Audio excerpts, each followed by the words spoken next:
Welcome to Together Unprocessed, where 5 friends from across the world share real conversations about food, healing, and life. Let's get started. Welcome to Together Unprocessed, where we have real conversations with real people and real friends all around the world. And today we are starting our stress management 2. So if you haven't seen stress management 1, you might want to go back to that. But today we're going to get into some practical applications so that you can start bringing calm into your life today.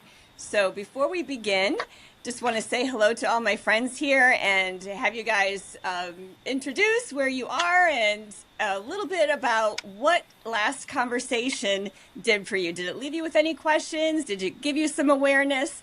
What are your thoughts? Who would like to begin? Okay, Kim, I'll how go. about you? Go for it. I knew you were going to yell my name. Yeah, I thought it was excellent. I mean, a lot of people don't realize, and even myself, like where stress comes from and what it could do to the body. And the presentation you did was excellent. And even some of the exercises you had us do was pretty enlightening.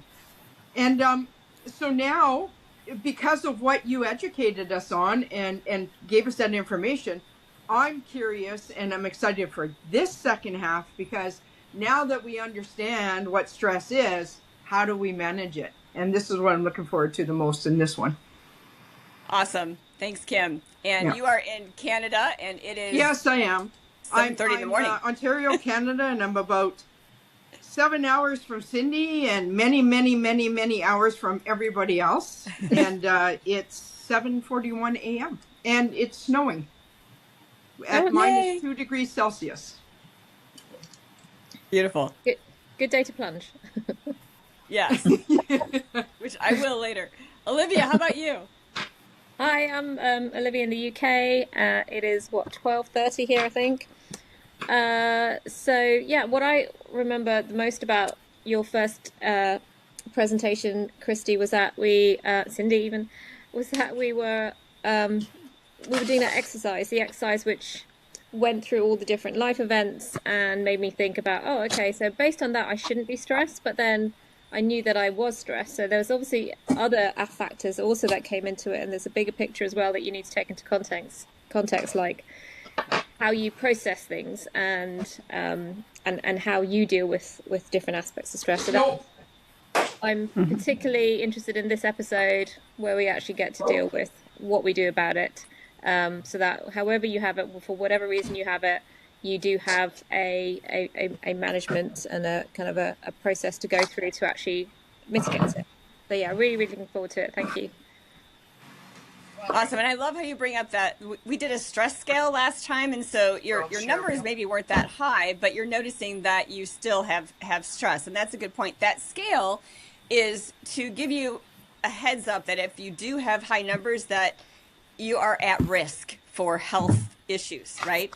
So, but that doesn't mean the stress that we're having at a lower level throughout isn't also setting us up for this sort of long-term chronic situation, which is really can be a serious thing. So, so we will talk about what to do about it. How about you, Hugo?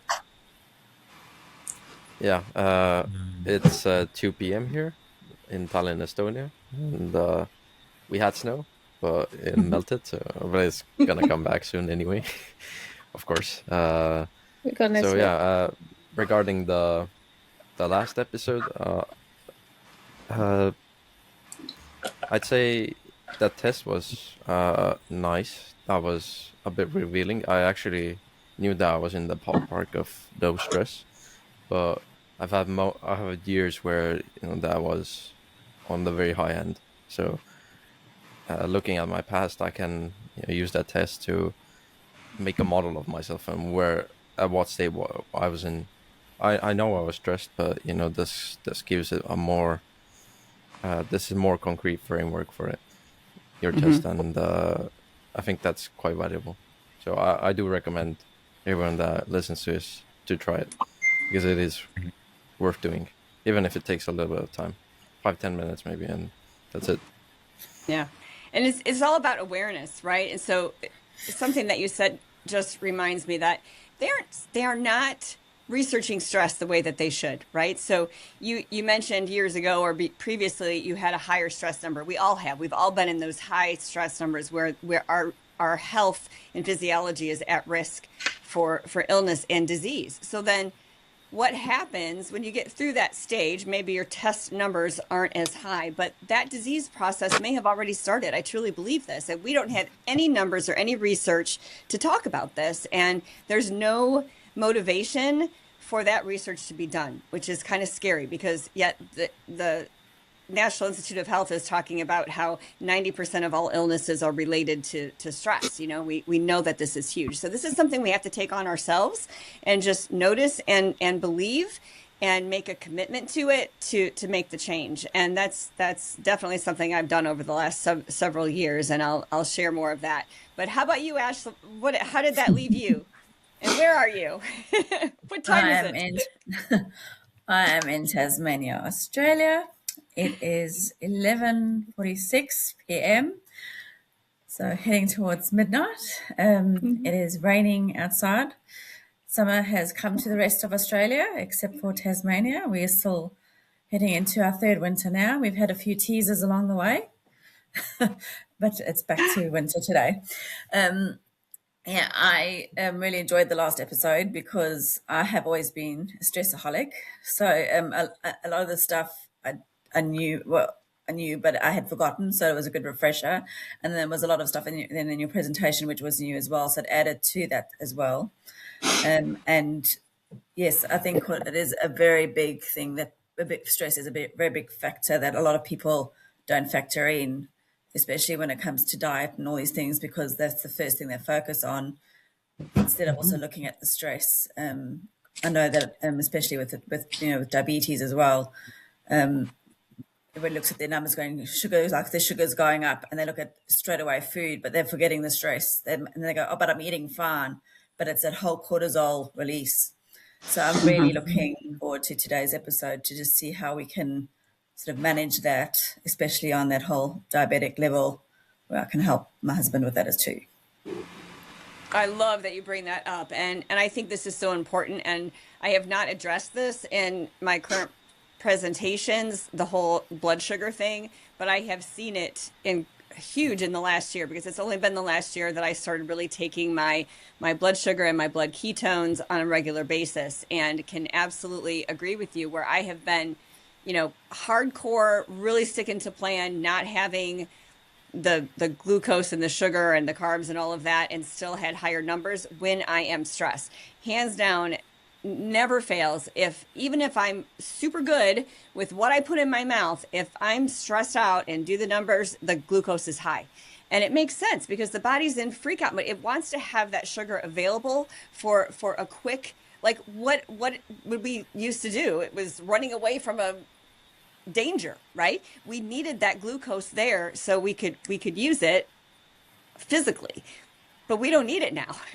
We're sitting at desks and being stressed out, and we don't need that extra glucose. So yeah, that's a really, really good point. So any way that we can decrease our stress response and bring on the relaxation response is a good thing. So okay, great. Let's go now into a little more detail. I'm going to go ahead and share my screen.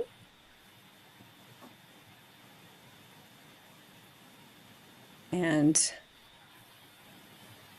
hopefully this will go easily. All right.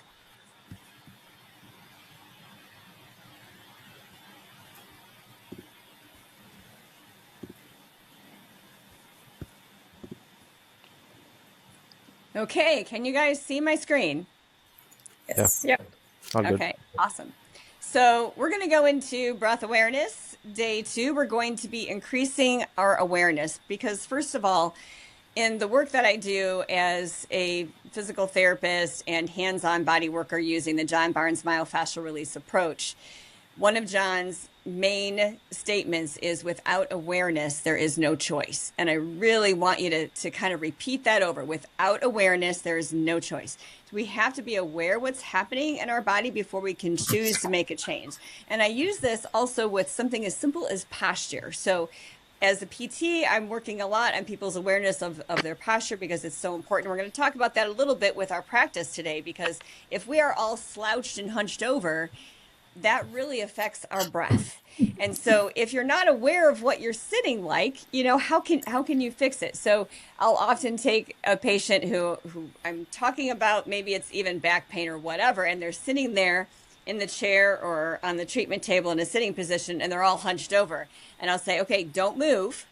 Now I want you to pay attention to your body. How are you sitting? And they're like, oh, I've seen this countless times, right? It's like, whoa, I didn't realize. Or sometimes I'll even take a picture. I'll say, stay there, don't move, take a picture, and then show them. And that's really powerful because they had no idea what they looked like, right? So this is so important to have awareness of our breath, and that's what we're going to be doing a lot of here. We're going to start by feeling our breath. So we're just observing. Right now, we're not going to be making any change to our breath. We're just going to watch. So this is about improving our awareness and seeing what is going on with our body when we breathe, because without knowing our baseline, we don't get as good of a result when we start to make these changes, because we need to be able to catch ourselves throughout our day. And this is something that I spent a lot of effort, really, truly, over the years doing. So my first stress and health class was many, many years ago. I want to say probably 35 years ago in undergraduate. And I was aware of things then, but I didn't really take it to heart until a number of years later, probably 4 or 5 years later, when I started to really do this practice more fully. So I had learned the information, but I didn't learn how to assimilate it. And part of that was that I had not done this practice of regular, consistent observation. So we're going to observe our in and out breath through the nose. And we're going to do this with a simple practice. So as you see this woman here, she's got her left hand on her heart area and her right hand on her abdomen. We're going to do this, and I'm going to guide you through feeling your breath. So you want to be in a comfortable position. Since we're all sitting here, this is great for those who might be watching this at home and not in the car. You could also lie down on the floor, because that's kind of nice to be able to do that at some point. But it is also good to, even if you're going to practice this on the floor, to see what your breath is during the day and when you're sitting. And we're going to try this in a couple of different positions of sitting. I mentioned the slouch position, so we're going to do that too. So go ahead and you guys take your hands and put them on your body. Left hand on your heart, right hand on your belly. And I'm going to quiet down, and I want you to just feel what's going on. So again, don't try to change anything. Just start to feel. And what you're looking at is feeling, noticing what's happening. Is your chest moving? Is your belly moving?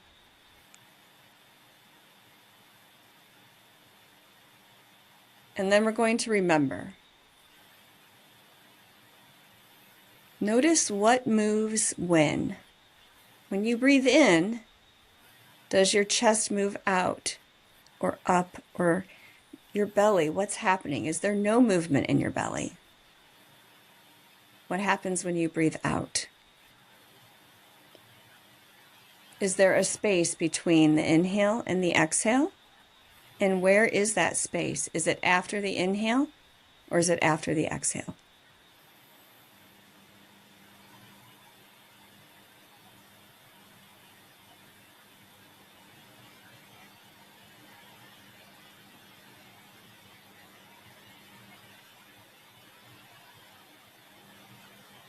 We're not changing anything here. We're just feeling, we're just observing.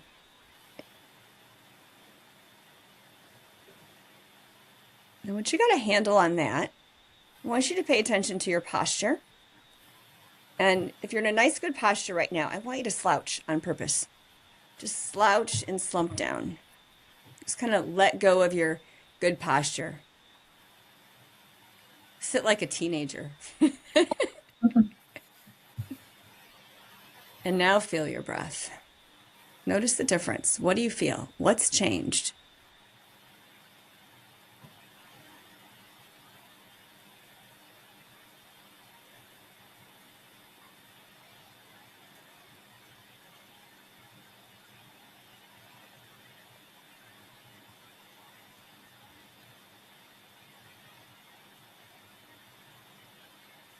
Once you got a feel for that, come out of that slouched posture, come back up to a more elevated posture and watch again how that changes.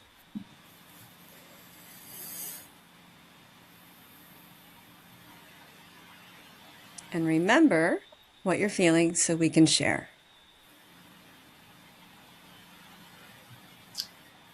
I feel it synced better. Explain more. What do you mean? Better when? Well, when I'm straight up and my posture is right up, I feel like my chest rises, my belly goes out. And then when I exhale, it comes back in, it comes back down. But when I'm slouched, I don't feel that.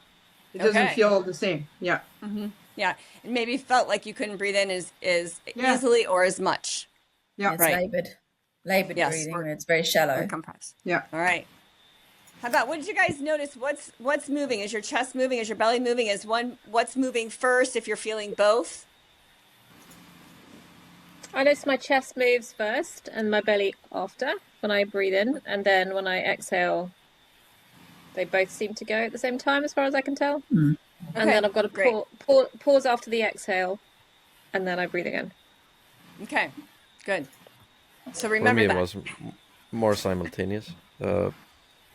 When I was inhaling, both my stomach and my chest expanded, but I think the stomach expanded more. Okay. Than the chest. The chest did expand too, but not as much. And did they both go down at the same time? Roughly, yeah. Okay. I'd say the rate differs because the chest can't expand or contract as much, but the stomach area can. But I also felt when I was slouched, I felt it was easy to breathe still. Maybe it's because of my chair. I'm not sure. it does have lumbar support. So. Okay. Yeah. Cool. How about you, Ash?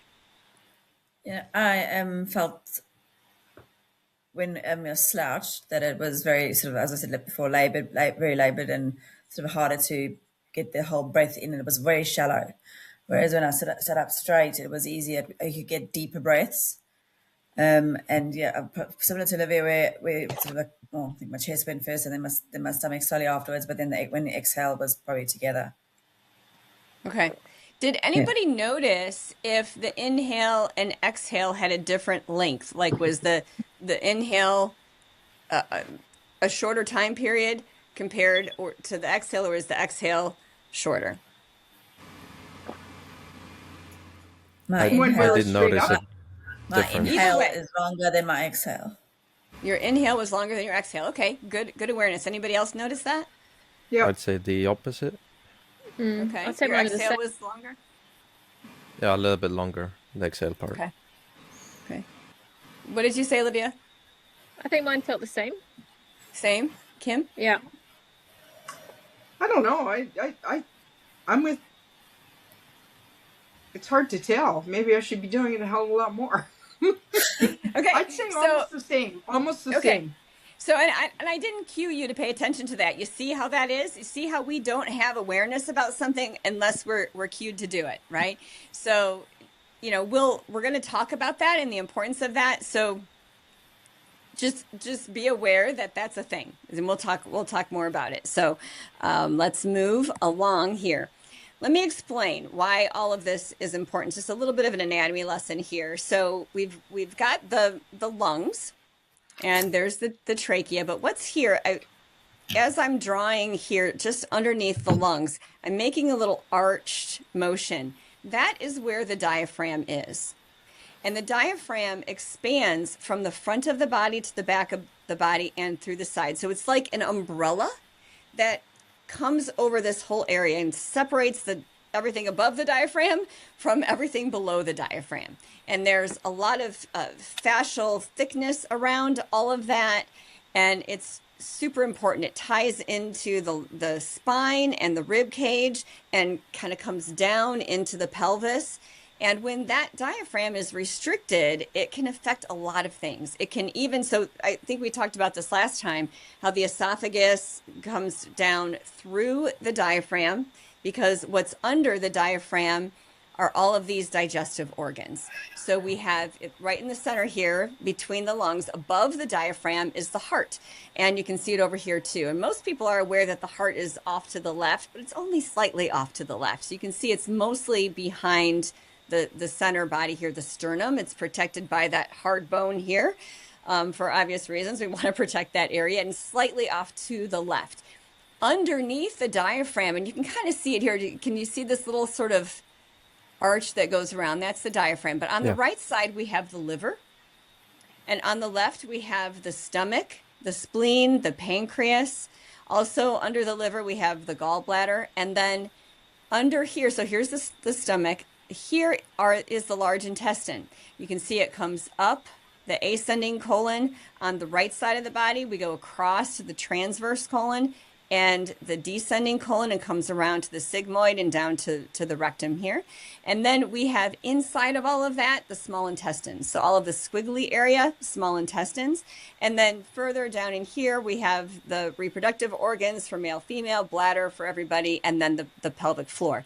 So the reason why this is important to understand is that the function of the diaphragm itself, when it's relaxed, it is more domed like this, okay? It comes up higher. When we breathe in, the action from the brain to the diaphragm says, and this is involuntary, right? And it can be voluntary, which is really cool about breathing, is the diaphragm contracts. As it contracts, it comes down and compresses down into this lower cavity with all these organs.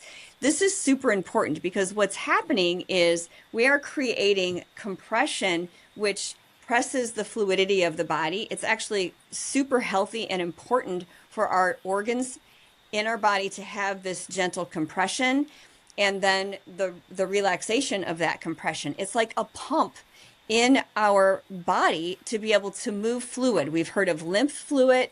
We've heard of course, blood flow. The blood itself, when it is pumped out of the heart here and it goes in, it's oxygenated blood, okay? It's oxygenated from the lungs, comes into the heart. That oxygenated blood is ready to go out to all of the cells in the body for obvious reasons. It goes through the arteries. The arteries have muscles in them. The veins do not have muscles in them.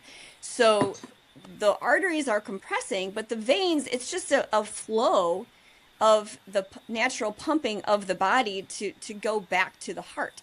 So the diaphragm is actually extremely helpful in this pump process and nourishing all of the organs in our abdominal cavity to get rid of waste products, to get nutrition, and all of this back and forth. So if we are not using our diaphragm properly and bringing this fully down to expand the belly and create intra-abdominal pressure with that breath, then we're not getting that natural pump. So it's important because I see this all the time in my patients for years. You know, they get on the table, they're relaxed. I should be able to feel some movement in the belly and there's nothing happening. But what I see is their chest rising and falling. And this is a stress type of breath when we're just breathing from up here. We're not using the diaphragm when we're only breathing from the chest. If someone's a chest breather and they're not feeling the belly move, they're not getting that important function. That was me in my early 20s, and I'm like this, stressaholic person. I'm type A, I'm an athlete, I'm running all the time, I'm doing all these fitness classes, and I had, someone could look at me and think, oh, I was in great shape, but I had no abdominal movement with my breathing. It was crazy. So I had to really learn this. It was hard. When we look here, the other thing that is happening in the body is, I mentioned this is obviously an involuntary response to breathe, but then it can also be voluntary.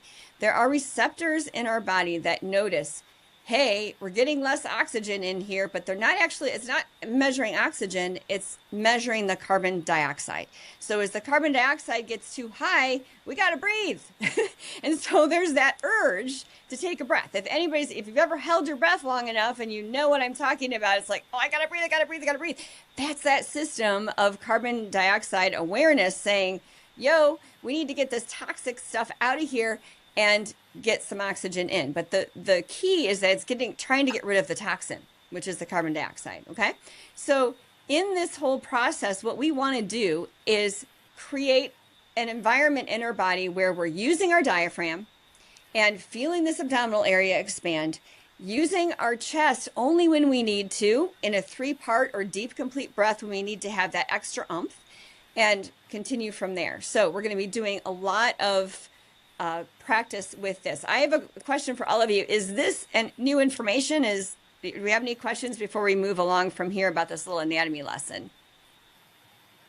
It's definitely new information in respect to it causing a pump and rhythm reaction for the rest of the organs. I wasn't aware of that.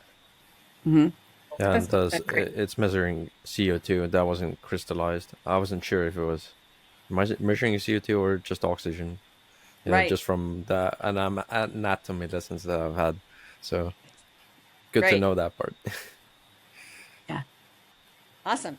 And yes, that pump and compressing the abdomen and all of these organs is just so important. You know, I think our awareness of our organs really gets pushed aside whenever we're talking about even movement and, you know, musculoskeletal things. It kind of gets, nobody's thinking about it. And it's not, I guess, uncommon, because when we think about medicine, we are all geared towards diagnosis codes and body parts, even how we learn them, right?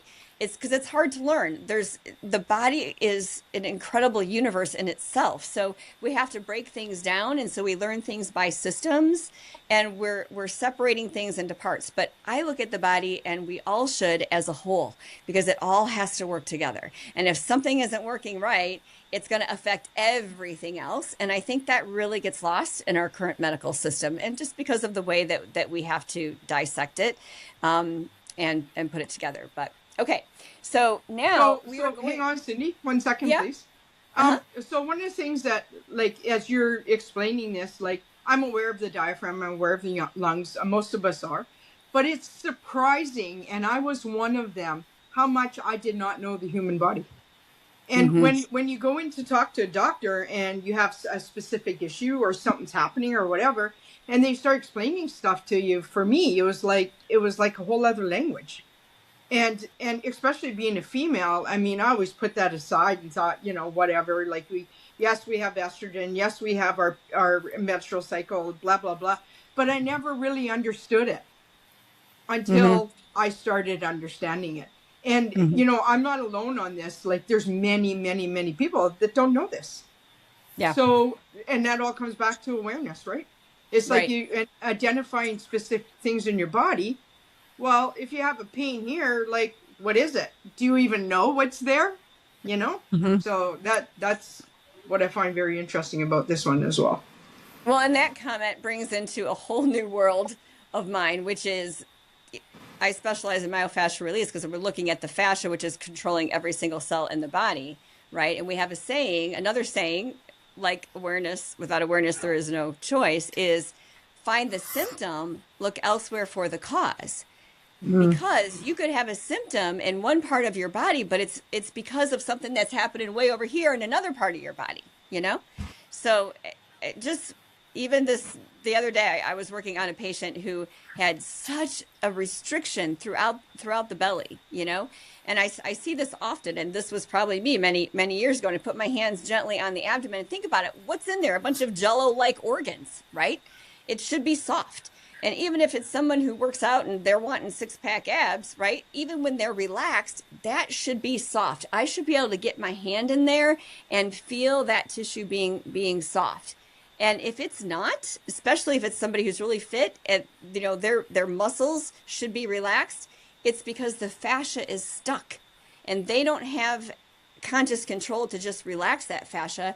It's become solidified, and the ground substance, the fluid between every cell and within every cell, has become hardened, and that is not a good thing, right? One of the first things that we can do to kind of loosen that is to bring awareness to the breath. If you don't have a myofascial therapist like myself, or know how to do self-treatment techniques to open that up, then your only other option is breath. But that can help, and it can help to release a lot of that restriction to a point. But if there's more solidified stuff going on, like I'm often working in the diaphragm through here and helping people with GERD and reflux and all of those things, because this can get so hard from people not using their diaphragm appropriately that then the fascia and the ground substance starts to solidify all through this area. And you know what? Think about that. It's not just the esophagus, it's all the other organs. And, you know, I don't want my pancreas to be in a straitjacket. I don't want my liver to not get the fluid and the movement and the nutrition that it needs. So this is super important. And the one thing everybody can do is this, what we're going to show you right now. So, okay, you ready to move on? We're going to feel the inhale, feel the exhale, and we're going to feel the pause. So now that you know a little bit more about what's happening in here, I want you to remember that we need to use our diaphragm. So if you're only feeling the chest, or if you're feeling your chest first, I want you to guide your awareness down to your belly and see if you can feel that movement a little bit better. And then we're going to go into a couple more practices. We're going to take about 2 minutes now, and then we're going to try to really change that and make some improvement in bringing in that stress response. So let's go back to our hand placement for our awareness. Get nice and tall. I think we all notice that things are not as good if we're slouched. So make sure you're in a good postural position. Relax your shoulders so your shoulders aren't tense, and just begin to feel your inhale and feel the exhale.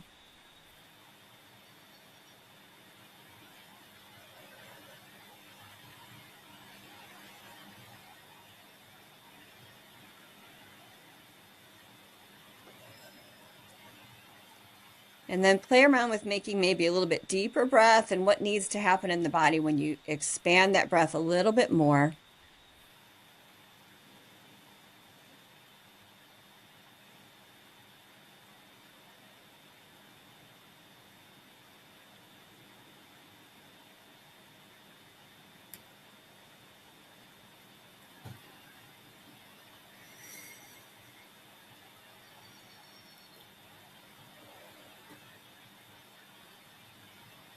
Notice and remember.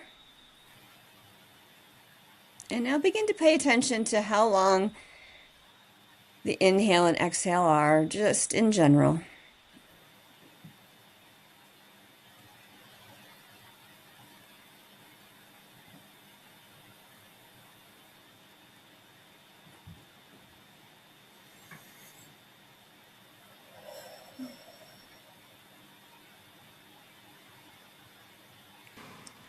Okay, what do you notice? I have a question first. Like when you say the pause, is this between the inhale and exhale? Is that what you were referencing? Either one. Yeah, okay. Either one. And that's a good point. There's a pause at the top sometimes when I say the top, the inhale, and then also after the exhale. So after the inhale or after the exhale. And actually that brings up a point I meant to mention, and that is when I first started learning about all of this so many years ago, the thought came to me, like, when does the breath begin? Like, I don't know. Do we begin at the exhale or do we begin at the inhale? So that's a really valid question. It might sound silly, but the beginning of the inhale is the beginning of the breath. Okay, so as we start to inhale, that's where we're beginning our breath awareness. Inhaling, then there's a pause. For some people, it's longer than others, and sometimes we create that pause on purpose. And then the exhale is the other side of the breath. And then that pause between the exhale and the inhale is the space between the breaths. Okay, so after the exhale, and I like to think of this as a place of pure rest, because at the end of the inhale, you're not really resting, like you're feeling that air there. It's not really a place of relaxation pause, but at the end of that exhale, at the end of that breath, now the body has that oxygen. It's processing. Nothing is going on with the breath. We're actually at a place of rest. So we're going to start paying a little bit more attention to that.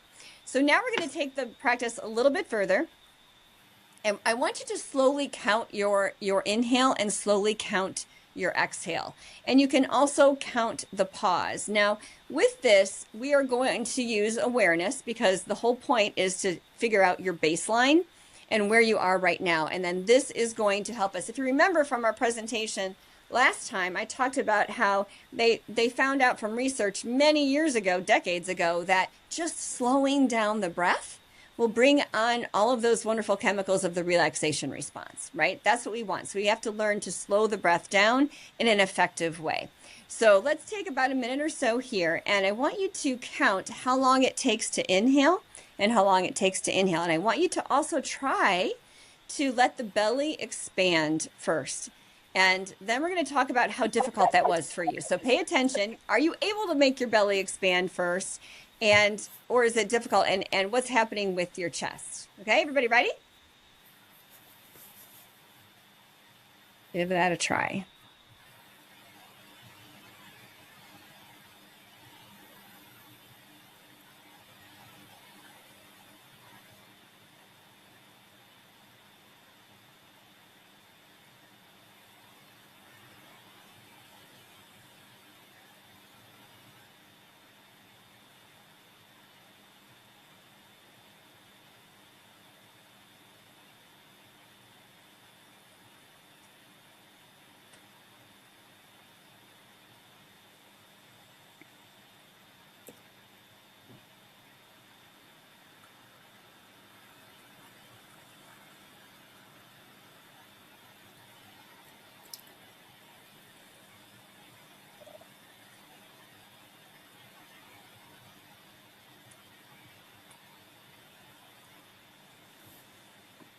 Okay, did everybody get a round or two to share their numbers? Who's ready? Yeah. Olivia, what you got? So I don't know how slow you want us to count, but I'm counting to 4 every time I breathe in. Mm-hmm. Like about that long. And then I don't have much pause at all in between inhale and exhale. I put down like maybe a half of a count, if anything. And then 4 on the way out again. So it's kind of even with the inhale. And then about 1 or 2 pause before I inhale again. Okay, good. And yeah, the counting, it's whatever is natural for you, just a nice slow count. So, but you were observing, right? You weren't trying to make a 4 count. You were just watching what it was, right? Yeah. Yep. Okay, great. So that's your baseline. So remember that. And how about you, Kim? Well, I'm guilty. I take cold plunge every day, so I was doing the box breathing. I was 4 in, 4 hold, 4 out. Okay. So you're gonna. It's just natural to me. Like I just did it. Yeah. Okay. So, but you weren't trying to do it. It's just like it's what you do. Yeah, because it's natural now. Yeah. Okay. Yeah. Okay. So that's your baseline then, because we're gonna change that over time. How about you, Hugo? I'd say 3 to 4 seconds on the inhale and exhale, but exhale tended to be a little bit longer. Okay. That's maybe half a second or sometimes even 1 second. Okay. Great. And how about you, Ash? I have some Go ahead. pauses too, a little bit. Okay. When I'm exhaling, I usually have a longer pause than when I inhale. Okay. Time between that, so yeah. Like a couple of counts, or did you notice that? No, it's just 1 second usually, or maybe a bit less. Good. Okay. Ash, how about you? I don't know about figuring out, but I was getting to counting until 6. Okay, great. And then I had a sort of like then I would probably get to 1 on the pause, and then it was about. I found it easier to breathe in, and then the outer breath was shorter for me. I probably got to about 4 or 5. So yeah, I'm probably all messed up. Okay, so that's important to note. So, and then did you have a pause after the exhale? Did you notice any kind of pause? Yeah, I do a little bit. Pause first, and then but they're not very long pauses. Like Kim saying, mine definitely aren't that equal. Okay, great. So remember these numbers because they're your baseline. Okay, so here's a little story for myself. When I first did this, I told you, in undergrad many years ago, and I was an athlete and doing all this stuff, and I had incredible lung capacity, I thought. My number, and I was actually trying to do as much as I could. It was like my deep breath. What was my longest inhale and exhale was a count of 6. And I thought that was pretty good, With practice over time, I worked on this pretty solid for about 3 months because I knew it was, this whole stress thing was a big deal. By the end of that, I was able to get to 18. No kidding. Like I was able to increase my lung capacity and my ability to bring on the relaxation response by just gradually practicing this every day. So I could count same speed, slow count 18 to 20 sometimes for my exhale anyhow, and then 18 to 20 on the exhale with a very long pause in between the exhale and the next inhale, because my body was oxygenated. It was doing okay. So I had trained my body to do this. So remember these, because you're probably, if with practice, you will have improvement. Okay. So I'm going to go over a 3-part deep, complete breath next, where we're going to really focus on this abdominal expansion and the chest. So I didn't ask you on this second round what you noticed with where the breath was coming from, but that's noteworthy too, because what we want to do, I mentioned that the chest breathing is a stress breath. So and I think a couple of you had the chest rise first and the belly second, we want to reverse that. This is the hardest part, and you just have to be gentle with yourself and do the best you can. And you want to feel that belly expand and contract. So before we go into the 3-part deep, complete breath, I want you to have a few breaths where you're just feeling the belly come in and out. Really have this hand here to keep you from moving up high, and let the belly expand and contract. Okay. So I'm going to go ahead and take the screen off here in a moment so that we can practice. But that's the first part of it, is let the belly expand. And then we're going to do the 3-part, which is the belly expands first, and then the rib cage expands, and then the chest rises, because the chest should be the last thing in this 3-part breath that we feel move. So if we're feeling the chest rise first, this might be a hard thing. Was the hardest thing for me. Took me weeks to be able to really get this consistently. Okay. So how are we going to do it? We also want to lengthen our breath as much as possible. And I brought these 2 little examples. I'm going to wait till I stop sharing the screen to show you, but we want to think of lengthening the breath by breathing in more slowly, so that we can expand it. Same thing with the exhale. Here's the thing. We want our exhale to be at least as long as the inhale, and preferably a little bit longer. So pay attention to that as well. It really helps to count. And then sometimes you get kind of sick of counting, so I get that, but it is really helpful to count. So you're going to inhale deeply and slowly through the nose. Feel your belly expand outward. Allow the rib cage to expand at the front, the side, and the back. So the ribs are actually designed like a bucket handle. You might remember our conversation from last time. As the ribs should move as we breathe. And you might even want to put your hands here to feel that. Now, here's the thing. A lot of people, so many people, I see this, all week long when I'm working on the body, the ribs are really stuck. And the intercostal space is a space between the ribs. There's muscle there, there's thick fascia there, and it can be really, really restricted. So really paying attention to that will help bring awareness and allow your body to start getting that movement back. That's a function everyone should have. And if you're not feeling your ribs move, it means there's a problem there, and we want to be able to restore some of that movement. And then feel the chest rise as your sternum and collarbones expand upward. If you think about it, these muscles up here aren't really meant to help to make us breathe. That's not their primary purpose. We have them here to help us for a lot of reasons, but we want the diaphragm to do most of the work. This is here to really help us get that last bit in. Like if you're sprinting and all of that, we use this, but it shouldn't be for our daily thing. Okay, so I'm going to stop sharing my screen, and we're going to do some practice.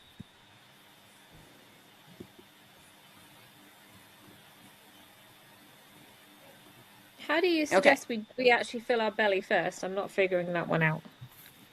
Okay, I wondered if you might have that question, because you felt the chest go first, didn't you? Okay, so I'm going to tilt my screen here. I want you to think about when you have your hand on your belly. This is a exercise that I have people do who can't even, I have people who can't get their belly to move at all with their breath. Okay, so everybody's going to push their belly out on purpose, like you're a little kid trying to look like you got a basketball in your belly, or little girls, I used to do this, pretend, okay, you're pregnant, right? Push your pregnant belly out.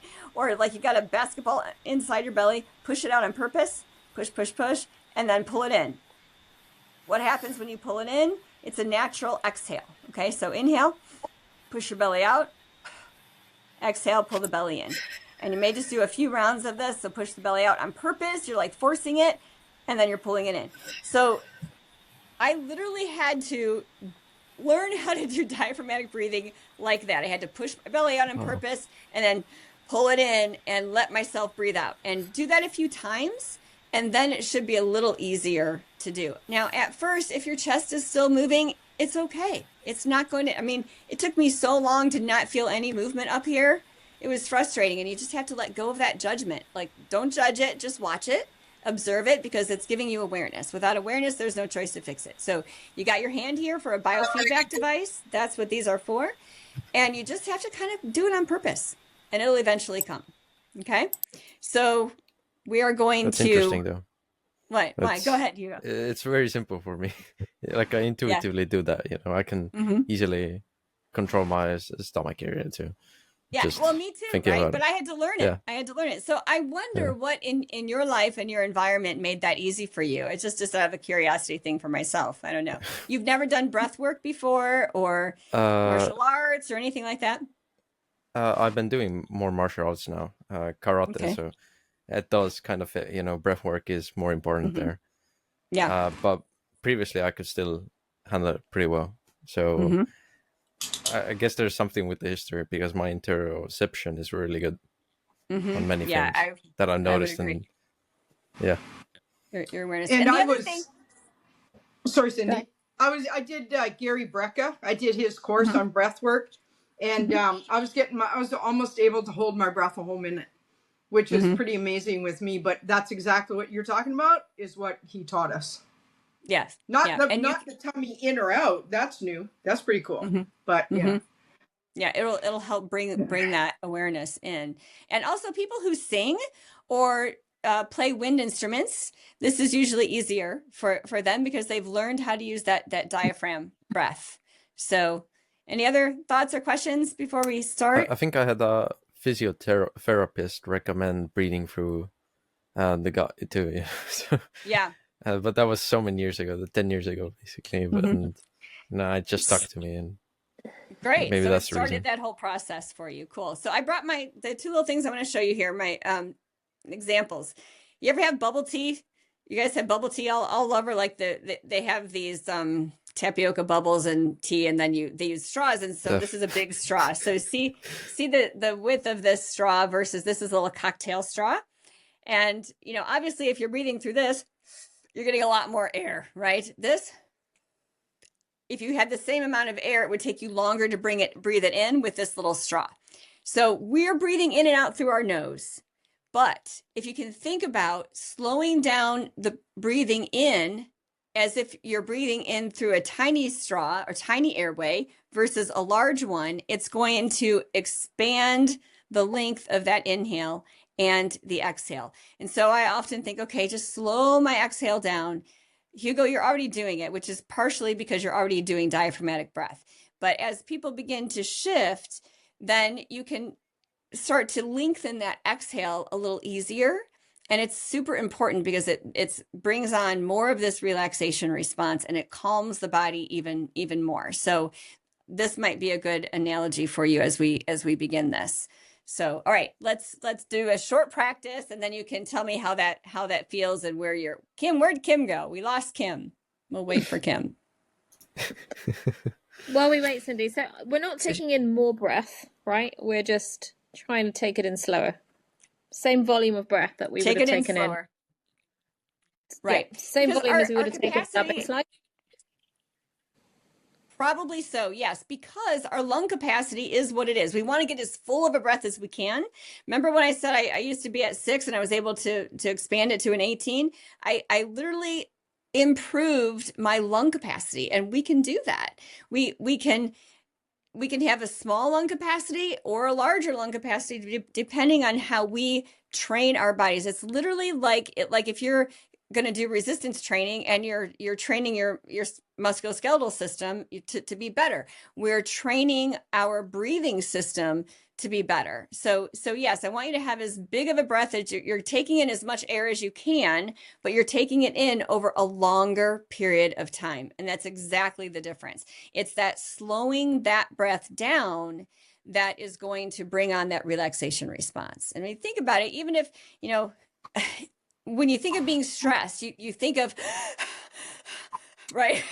Somebody scares you and walks in the room like, there's this reaction or this increased breath and this increased frequency. And so we're doing just the opposite. We're slowing that whole process down, and the amount of breath that our lung capacity is able to take in at that time, maybe it's 3 liters or something, then we're going to slow down how long it takes to bring that in and how long it takes to bring it out. And over time, that 3 liters might be 4 liters or 5 liters. And that's what I was able to do. As you start taking those baseline numbers and it was a 6, and now you're doing a 12, you just doubled it. Especially, everything else being the same, you're counting the same, but your practice, because now you're using your body better, you're using your diaphragm, you're using your rib cage. Because think about it, if your rib cage doesn't come out, then you don't have as much capacity. We talked about how does breathing happen. The diaphragm comes down, it creates this vacuum, the breath comes in, right? The oxygen comes in. If your diaphragm isn't going down because you're not using your diaphragm and your belly to breathe, then you're not going to have as much air come in. And that's why people are able to practice to a point where they can hold their breath for long periods. I think the most I ever did was over a minute too. You can change that. Just like we can change our musculoskeletal system, just like we can improve our posture, just like we can help our circulation, our body adapts to whatever we do and whatever we don't do. Kim, are you back for good? She talks about me, you guys. No, there's a really bad accident right by my house here, and the dogs are freaking out. So. Oh no! Go ahead. Okay. Go. All right. So, everybody ready to practice this? All right. Here we go. Sure. Your biofeedback device is ready. Tune into your breath. We're going to think about. Just get that real light breathing first. Let the belly come in and out as best as you can. Even if the chest is moving, don't worry about it. If you have to force the belly out, that's okay. We have this societal thing that we shouldn't let our belly come out. That's part of the problem.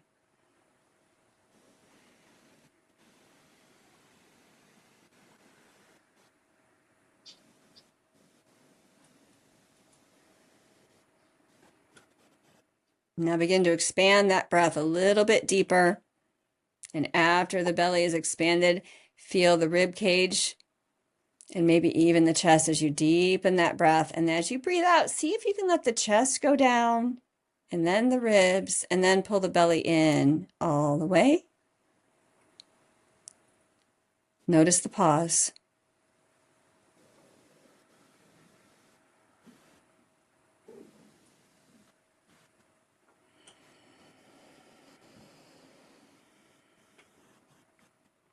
And on the next breath here, take your hands to your ribs and see if you can feel the ribs move with that deep breath. Belly expanding, then the ribs, and then the chest. And then let the chest fall, let the ribs come in, and then pull the belly in all the way to the spine. One more time.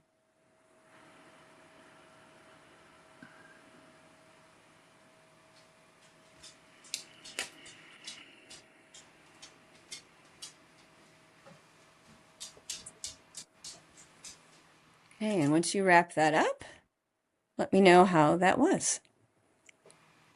Yes, Kim. What? That's why I said I'm going to wave my hands because I can't put my hand up. I see you. Actually, so here's a question. So when I was doing it, like my stomach going in and out, I could feel my ribs and stuff.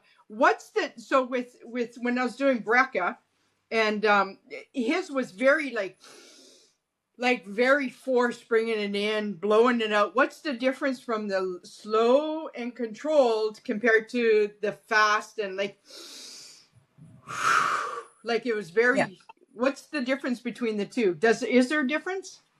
Good question, because there is, but there are lots of different breathwork practices. So many. And I have yoga instructor training, of course. You can go into this whole pranayama practice. It can take, into such depth. I just can't even begin. There's so much that you can do with breath. So yes, there's different things that it does neurologically. I'm not going to bring all that stuff in because it's a lot, right? Most people are not. I mean, just in my experience of working with patients for almost 30 years, it's like most people are not there. Like even in yoga practice, I did Iyengar for a long time. You couldn't even get into the pranayama group until you'd had 2 years of yoga. Like it's there's so much there. So yes, there are different things. Like we didn't go through box breathing, but that's something that I often teach in this class. But you mentioned it already. Olivia did too. People are pretty familiar with that. Count 4, breathe in, rest 4, count out 4, breathe out, and then rest 4. Right? That's a forced thing. I'm trying to help you understand through awareness where you are, and then how to just fix that organically, or how to improve that organically. So yes, there are all kinds of different things you can, like, quick inhale and then full inhale, like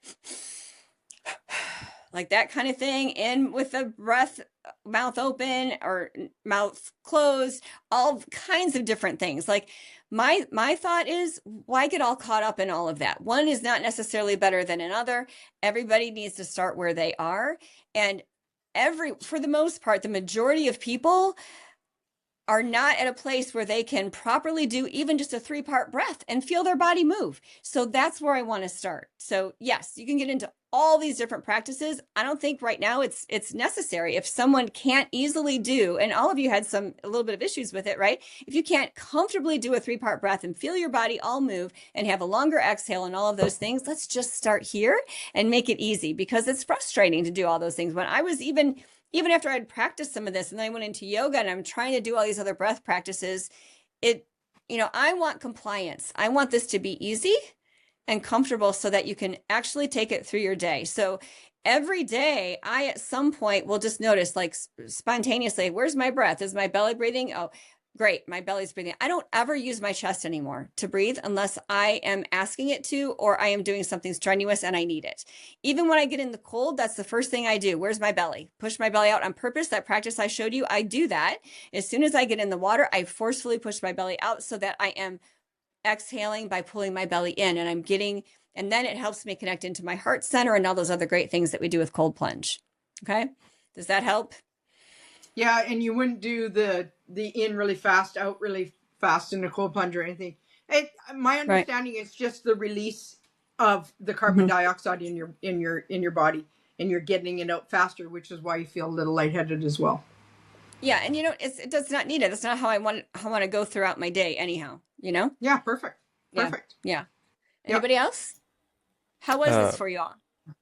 I find martial arts is actually pretty useful, because in karate we have more of that breath work. When we're we always start with a ritual and end with a ritual, which is that we just sit quietly, and then we're kneeling down, right, and then just focusing on our breath, doing that for 1 to 1.5 minutes, and then we end the session with the same way too. And also when we're doing the movements, when we're warming up, we're also doing more breath work, because it's not a strenuous warm up. It's more like stretching and relaxing and yeah. Beautiful. I love that. And I have a background in martial arts too. So, I think what's so great about it is when we would do the forceful movement, we're exhaling, right?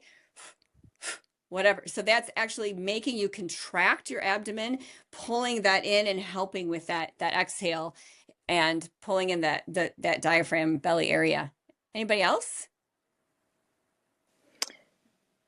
Yeah, okay. So I'm finding that I'm doing it, and it's gone up to kind of 6 instead of 4 on the inhale and nearly the exhale.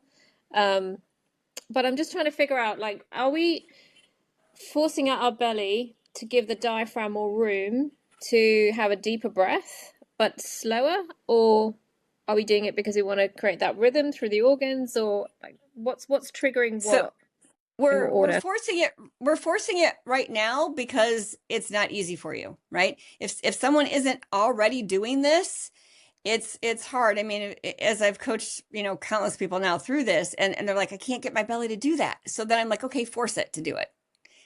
We want it to be subconscious and just natural, but sometimes at the beginning you can't do that. So you got to make it happen. Does that make sense?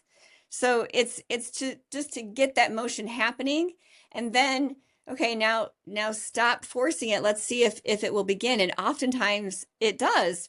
pretty quickly. Other times people have to practice this for a while. I had to practice it for a while. It wasn't natural for me. I had to, while I was, and I couldn't do it very long. And I don't recommend practicing this longer than a few minutes because it's frustrating. Do it again later in the day. You're much more productive by doing short little bursts of it, several times a day consistently than just trying to practice breath for 15 minutes. And it can be mind-boggling. But yes, you're forcing the belly, because if you're using your chest a lot and you can't get this belly to do it on its own, you have to actually make it happen. And with the goal to not have to. But the reason being, you want to have a longer breath. Is that ultimately what we're trying to do? We're trying to use our belly to have more space, to have a longer breath. Is that right? Yes and no. Yes, we can use it for that, but we want even a simple breath, like it's just sitting, not using much of strenuous activity where you need a lot of breath. When I pay attention, am I breathing from my belly? Yeah, my belly is always moving in and out for my breath. And that's the natural action we want. So many people, like, they're laying on my table, they get there, they lay down, they're relaxed, and I'm looking at them and their chest is going like this and their belly is still. I don't want that. Every person should be able to lie down and they're breathing naturally. Their chest isn't moving. Their belly should just be very slowly moving, and a lot of people aren't there. And if they're not there, they have to retrain their brain. This is in the cerebellum, by the way, the part of the brain that creates patterns for us, like walking patterns and breathing patterns. So the brain is kind of messed up. It learned the wrong thing and it got stuck in that program. So we want to right? Yes, your neurons. So I was thinking of you, Hugo, because you get the whole software programming thing, right? Like this is literally, cerebellum is amazing. Yeah. Right. We have to reprogram the cerebellum. So this is a subconscious pattern that's happening in our bodies. If you're chest breathing, it's a subconscious thing. We don't want that. We want a different pattern. So we have to create a conscious effort to reprogram and override that subconscious programming in the cerebellum. And this is how we do it. We have to consciously take charge. I'm taking the reins right now. It's like, instead of the horse carrying you along and they're doing their own thing, it's like, no. This is what we're doing right now. Hold on, do it this way. And so you have to do that a little bit. And the more you do that consistently in tiny little bits, the better it works. And pretty soon you'll notice, hey, where am I breathing? Oh, my belly's breathing. My chest isn't moving. And then it's very exciting. But you have to do that consciously. And it's not meant to be like that all the time. It's just meant to help get you where you need to be so that it's more natural.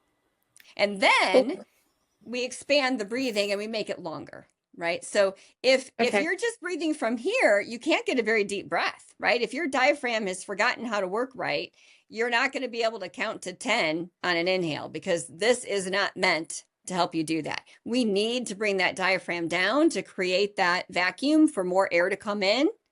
And then that helps us get a longer, deeper, more complete breath for both inhale and exhale. Does that help?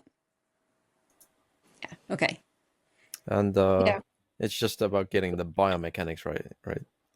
Because right. We're not, maybe in an ancestor setting, we would actually be more in touch with our bodies, right?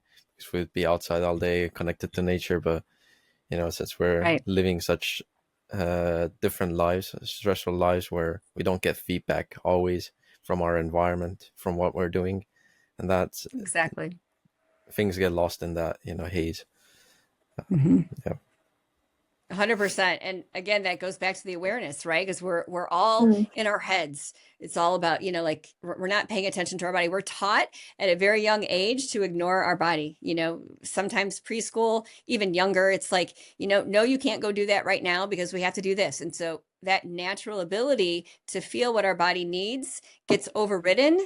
And then we totally ignore it. And that's what I work with all the time with patients, is to get back in your body so you can feel what's going on and what it needs, and then you can attend to it so it doesn't turn into something that's a problem later. Good point. And movement is also one of the most complex things to get right. It takes about 80% of neurons to have all the movement that we have. It's tremendous how much complexity is there. And 80% of the neurons in the brain, they're dedicated for movement. Exactly right. And which is people don't realize how powerful that is, how And powerful so movement is. in therapy, we call that neuromuscular re-education, what you were talking about, Olivia, like this, what we're doing here, this practice is about changing, re-educating the body.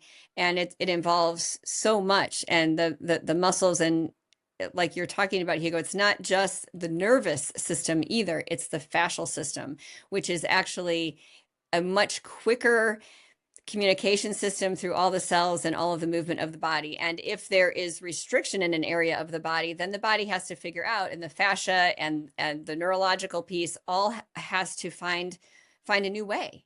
And it does an incredible job of it. And we don't even have to think about it. It's just automatic. So yeah, it's really quite amazing. What do you guys feel? Do we need to practice one more time, or have any other questions? So is the ultimate goal to have slower breath? Is that what we're trying to do? Slower breath with more air in it. Slower breath is when we are wanting to bring on the relaxation response. We want to slow down our breathing. So remember from the first class, we talked about expanding the breath, lengthening the breath. In order to do that, we want to see where we are now.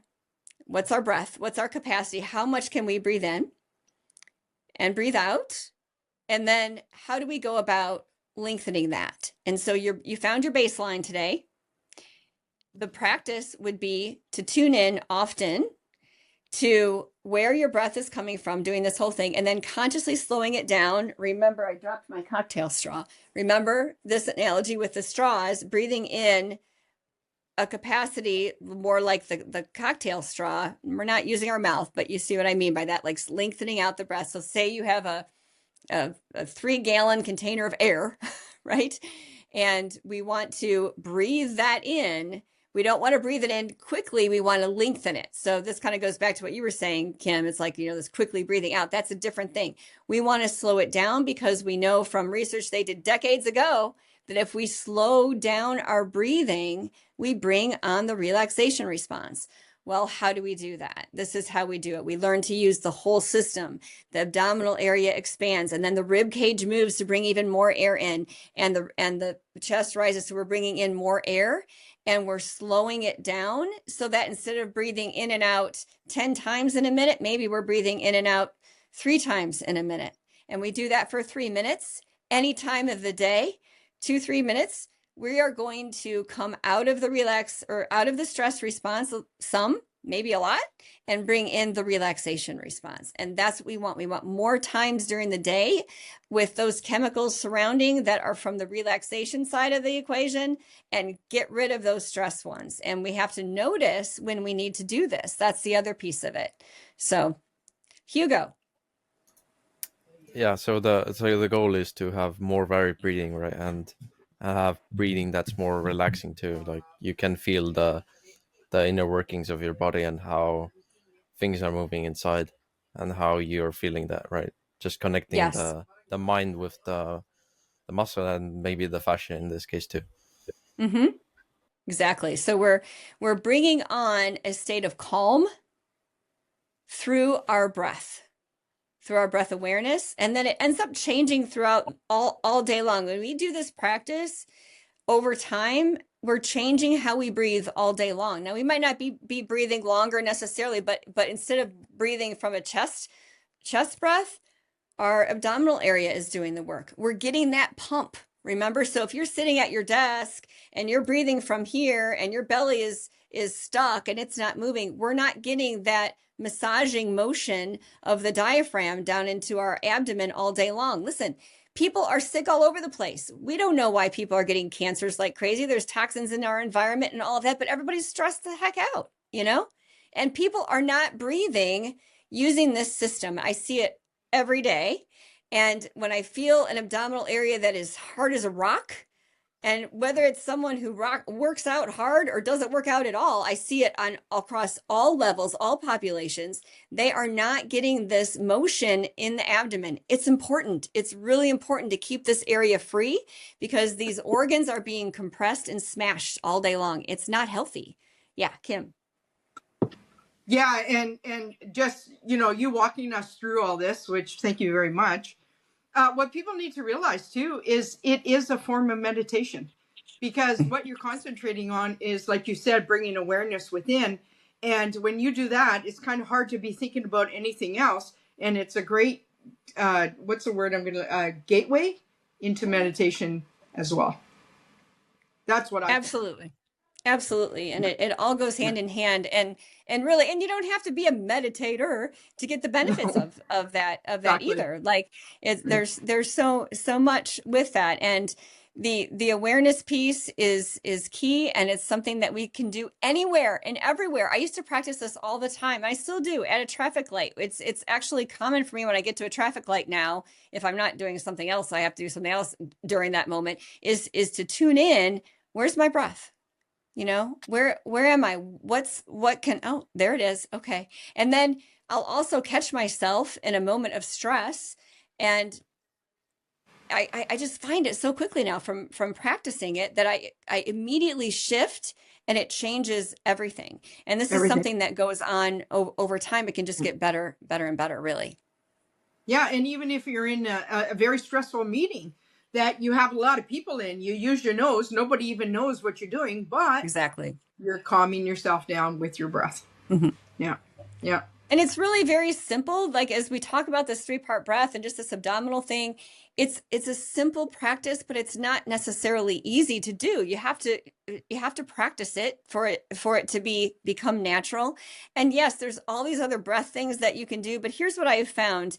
And you know, I've done a lot of that stuff, certainly not all of it, but the fact is, we want to be successful. And do we really have to do all these other fancy breath things? I see people doing this, but then I want to observe their breath, and they're not doing this easily. So, you know, sometimes we're jumping the gun to all these other practices, when really you have to come back to center, come back to home and the very, very basics. If you don't have the basics down, and it's natural and just habit for you to do, then why jump into all these other things yet? Like, this is something we all can do all throughout the day, and you can see that number increase for yourself, and it changes things. It really, really can.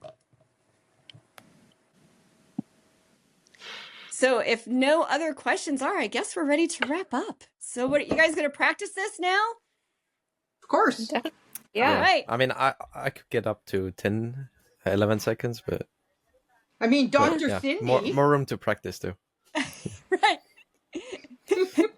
Of course we're going to practice it, or we're in trouble. Yeah, you're in trouble. Right.